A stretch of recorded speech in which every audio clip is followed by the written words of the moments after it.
G'day cocktail lovers. I was looking through a few websites for some cocktail ideas and I found one cool named the Ghost of Smoky Joe, and it recommends you actually smoke the cocktail. I thought, aha! I have not used my smoker for a while. I'm inspired. I'm going to do that. In fact, the name Ghost of Smoky Joe makes me wish I'd discovered this for Halloween, but I don't want to wait till next year to make it, so I'm going to make it now. If you don't have a smoker and you enjoy making cocktails, I really recommend you get one, unless you really don't like smoke, then that wouldn't make sense. It adds a really interesting element to cocktails, and it gives you a little bit of fun as well. I just think it looks cool as well. If you get one, make sure it has some sort of ventilation. You see a little hole there. What happens when you torch what you're burning, whether it be wood chips or herbs, a little bit of convection happens and that draws the smoke through, which really circulates it into the drink and gets that smoky flavour in there.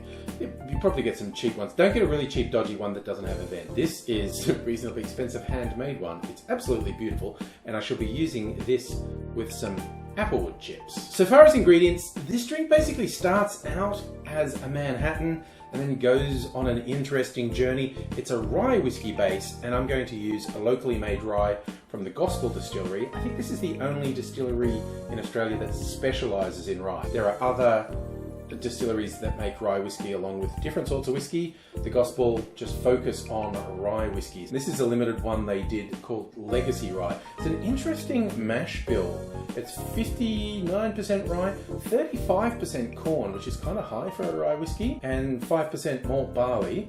And it's been aged 3 years, 56% ABV. So that's 112 proof. So this has got a decent kick. This is actually probably my favourite release from them. I regularly get their whiskies. This one's really good. The recipe I found said to top this with a peated whiskey. So there's two elements of smoke. I'm going to stay Australian and stay rye.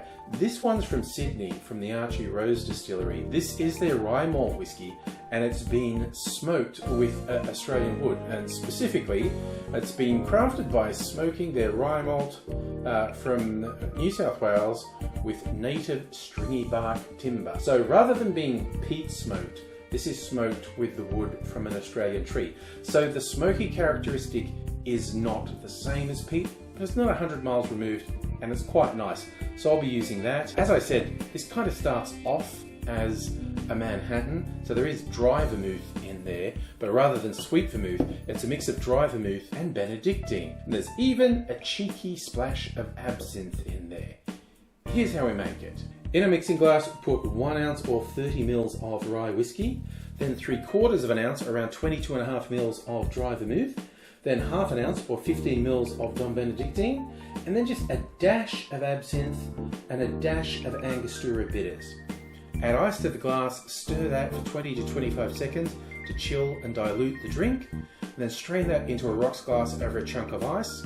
I'm using one of my sexy clear ice balls. You should check my channel for how to make that. I have special videos showing you the easiest possible way to make clear ice. Then we do a float of the smoked whiskey on top of that. Then as the final touch, we put our smoker on and torch those wood chips, and just look at how cool it looks. I have to do this in ultra slow motion just so you get the really cool funky look. And there we have the Ghost of Smoky Joe.